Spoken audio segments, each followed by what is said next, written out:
Okay. Okay, Sotah. Sotah, dollar, dollar. The wife of a Kohen, it's louder. Oh, louder. The wife of a Kohen may drink, and she is then permitted to return to her husband. The wife of a sterile man may drink. A warning can be issued even in respect to all those forbidden in marriage by reason of kinship, with the exception of a minor and one that is not human. The following are women to whom the courts give warning: one whose husband has become a deaf mute or mentally incompetent, or one who has been incarcerated in a prison.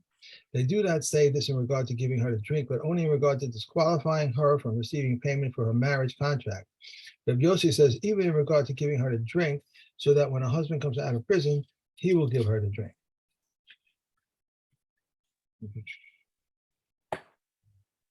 Just as the waters test her, so the waters test him, as it is stated, and they shall enter, they shall enter. She is prohibited to the husband, so she is prohibited to the adulterer. As it said, become defiled and be defiled. These are the words of Rabbi Akiva. Rabbi Yeshua said, and so does Zechariah ben Hakatzav expound. Rabbi says the two mentions in the passage of if she had become defiled, be defiled. One is in regard to the husband, and the other in regard to the adulterer. Okay. All right. So now that we've had this, the parak opens with a drasha from Rabbi Akiva, and now it takes that as a segue to go on another tangent, which the Mishna so loves doing, and we're going to see a whole bunch of things that Rabbi Akiva was Doresh Bo Bayom. Okay, what's Bo Bayom? That's a lot of Mishnahs that say Bo Bayom. That's the day that Rabbi Elazar ben Azariah was installed as the Nasi, because when Rabban Gamliel was the Nasi, he was very makpid on only letting certain people who were Toho Kabaro, that their character was right. So he was an elitist in terms of Torah learning, and Rabbi Elazar ben Azariah was well, I don't know what the right term is, but he let everyone in. He opened up the doors, and everyone came in. And to be honest, it sounds nice that he did that, but the upshot of it was that a lot of people who shouldn't have been learning weren't learning. Anyway, we'll leave that debate open. Just on the day that they opened up the base midrash was when they came and a lot of people came and gave their drashas in the base midrash for everyone to hear. So Bo Bayom Darash Rabbi Akiva. V'chol kli cheres asher yipol mehem el tocho kol asher b'socha yitma. So this is talking about the tumah of Kalim. Okay, and en omer tame ela yitma. So he's dorish on the word yitma, because yitma is an active verb, not a passive one. So what does he say? L'tame acherim. So in other words, not only does it become tame, but it has the ability to be metame other things. Okay, limed al kikar sheni shemetame esashlishi, and that therefore he says, look at the kikar, a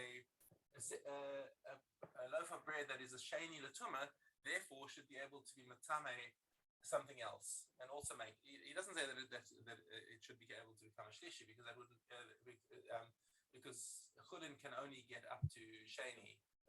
I get a better understanding of the word yitma. Okay, so yitma. So it doesn't say tameh. Tameh would just be an adjective that it becomes tameh. So let's say you've got a sheretz, which is an avatuma, and it goes into the airspace of a klicheres, right? Okay. Klicheres is tameh from its airspace. Right. So the klicheres becomes a rishon atuma. Okay, and kol asher betocho, and not only that, but everything that's within it now becomes tameh from the klicheres, which now the klicheres is a rishon atuma. Then let's say there's some other food inside there that becomes a sheni latuma. Right. Okay, So now what Rabbi Akiva's drasha is that it is not only tame itself, the food we're talking about, kol asher b'tocho, everything that's inside it becomes tame. Mhm. Not just that it becomes tame, but it's also able to impart tame, yitma. It's an active thing. Okay. Or if you take that piece of bread out of the kli and it touches another piece of bread, according to Rabbi Akiva, that other piece of bread also becomes a sheni l'tumah. Okay. It has to be sheni because everyone agrees that chulin can't become a shlishi, and we can't be talking about truma, which everyone would agree would become a shlishi. So that's the big chiddush that Rabbi Akiva says, is that the thing that was inside the klicheres will have the ability to impart truma to whatever it touches. Okay. I'm a Rabbi Yeshua. Rabbi Yeshua heard this thing from Rabbi Akiva. It says, "Oy gavalt mig yigale afar me'anecha Rabban Yochanan ben Zakkai." He says that only somebody would take the dirt off your eyes, Rabbi Yochanan ben Zakkai, because you used to say, "Asid dor achar l'taher kikar shlishi." Another generation would come and the l'taher kikar shlishi say that normal bread just cannot get a shlishi. Because there's no pasuk that would indicate that it's tame. So Akiva Talmidcha, your student Akiva now, maybe lo mikra min Torah shu tame, and now your student Akiva is coming and telling us that it's tame. Shneimar kol asher b'socho yitma. Says, "Oy gavalt, what a terrible thing Rabbi Akiva is doing, that he's coming and teaching us." And anyway, the halacha does not follow Rabbi Akiva. Okay. We do not, and the sheni l'tumah does not impart tumah to other food. Okay. Okay, so that's the nature of how they express themselves. Yeah. Okay. Bo bayom darash Rabbi Akiva. So Rabbi Akiva says, not only that. This is from this last week's parsha. Okay. So Right. we're talking about the Ari Midrash. And look, and what's he seeing over here? He says, outside the city is Alpayim Amma, 2,000 Ammas.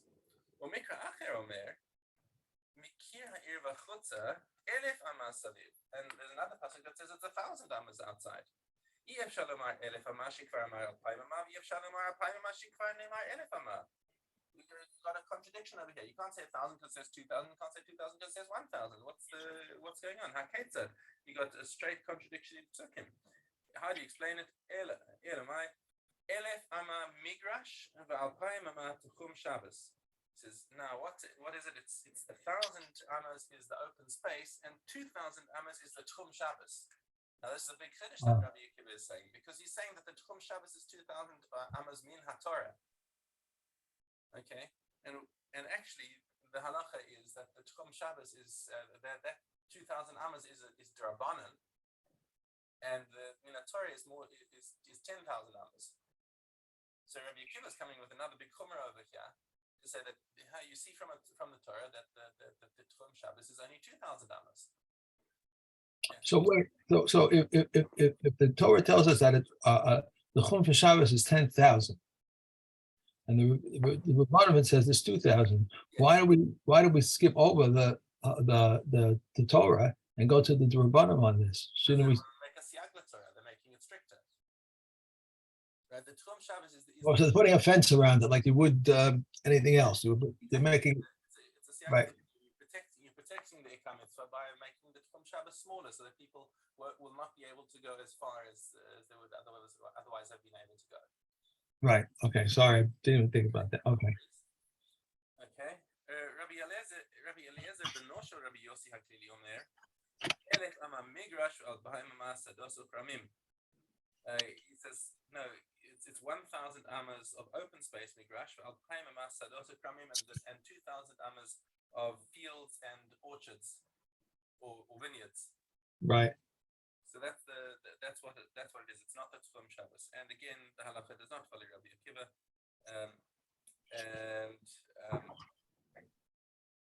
So say it is like Rabbi Eliezer.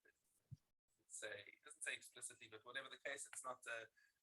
We do hold that the Tuchum Shabbos of 2,000 amas is only a D'Rabbanan. Okay, another דרש of Rabbi Akiva in Mishnah Dalet. Bo bayom darash Rabbi Akiva.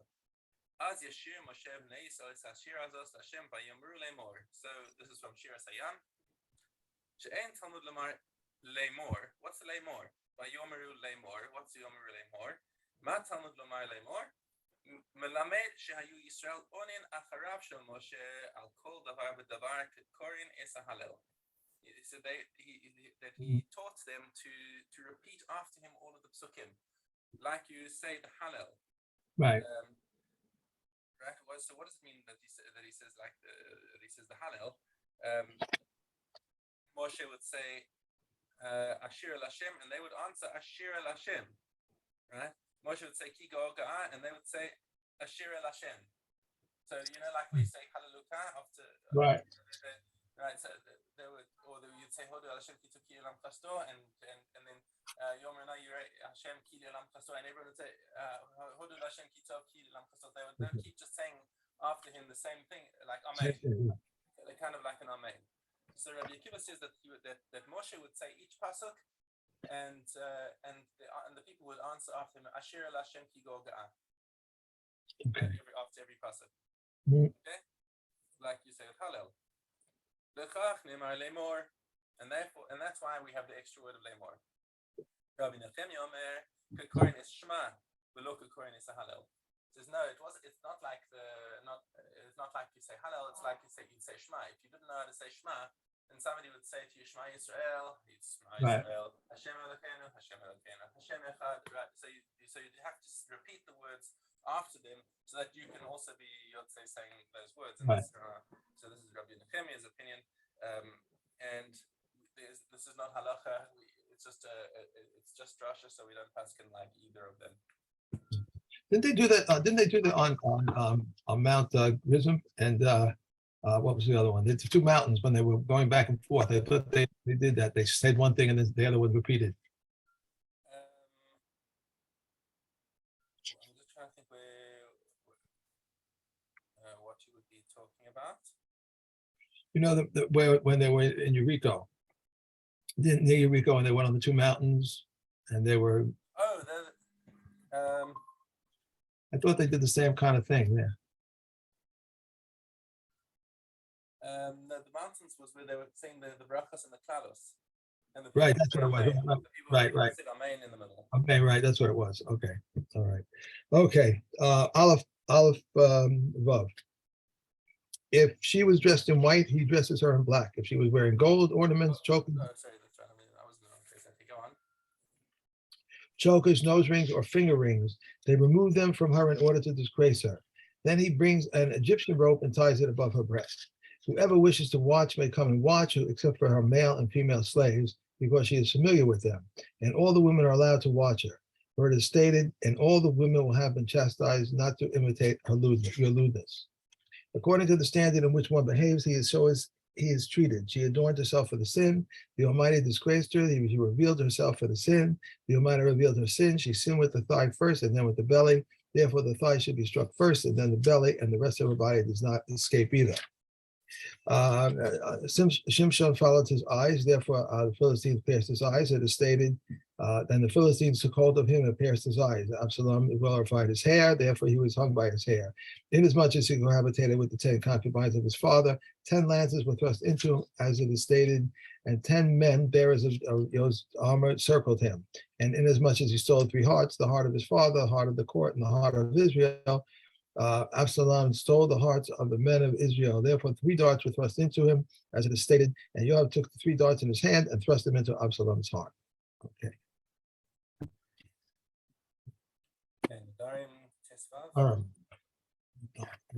Tesvav.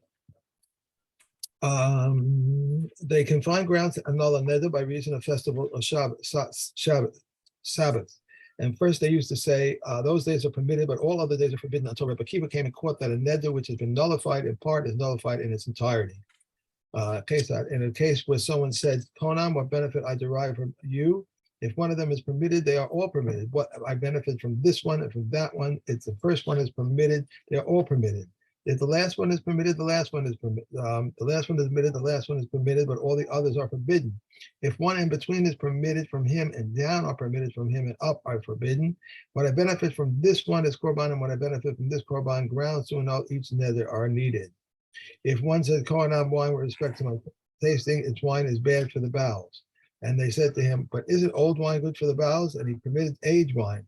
But not only is he permitted aged wine, but all wine.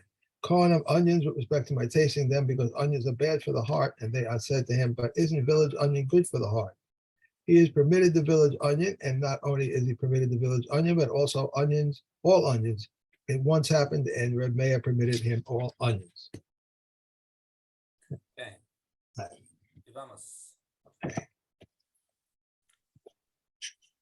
Daled Yarav.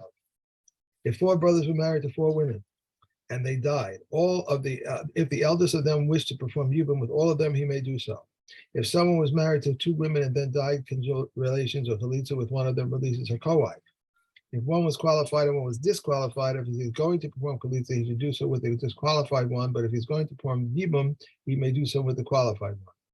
If one marries his divorced wife and he marries his galutza or the relative of his galutza, he must send her away, and the child of that union is a mamzer. These are the words of Rabbi Akiva, but the Chachamim, however, say the child is not a mamzer, but they admit that if he marries the relative of his divorced wife, that child is a mamzer. Who is a mamzer? The child of any blood relation with whom cohabitation is prohibited by a negative commandment. These are the words of Rabbi Akiva. Shimon HaTimni says the child of anyone whom the punishment is karas at the hands of heaven, and Allah follows his view. Rabbi Yeshua says the child of anyone for whom the punishment is death at the hands of the court. Rabbi Shimon bar Azai said, I found a genealogical scroll in Yerushalayim in which was written, so and so is a mamzer from a married woman, supporting Rabbi Yeshua's words. One whose wife died is permitted to marry her sister. If he divorced her and she died, he's permitted to marry her sister. If she married someone else and she died, he's permitted to marry her sister. If his Yavama died, he is permitted to marry her sister. And if he performed chalitza with her and she died, he's permitted to marry her sister. Okay, Shabbos.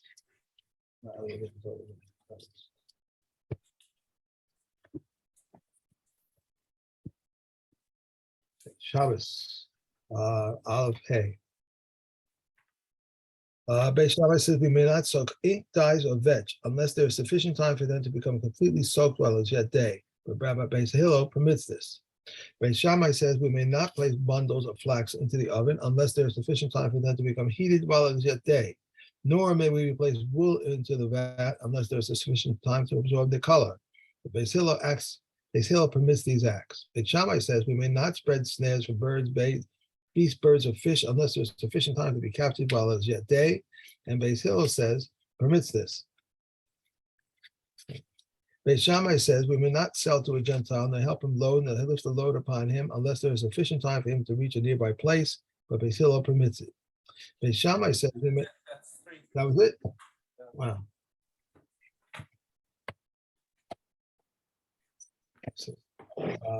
Para. Okay, test dollar. If someone decides to drink mekatas, Reb Eliezer says it is disqualified. Reb Yeshua says it becomes disqualified when he tilts the barrel.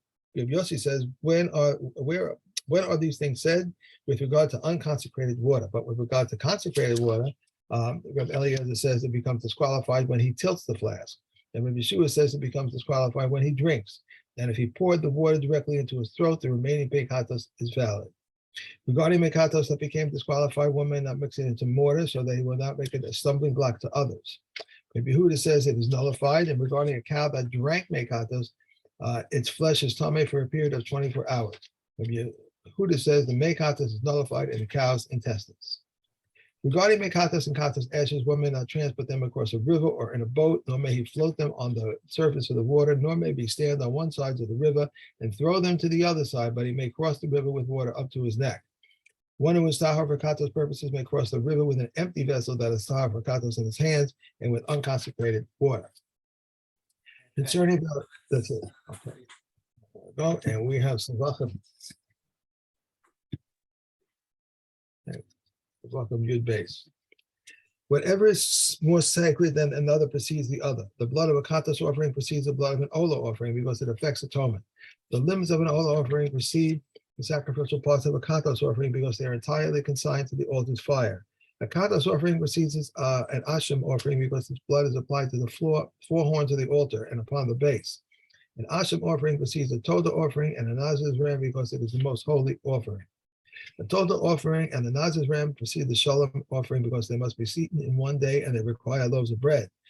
The shalom offerings precede the bakor offering because they require a fourfold blood application to the altar, leaning libations and the waving of the breast and thigh. The bakor offering precedes the masa offering because of the sanctity begins at birth and is eaten by the kohanim.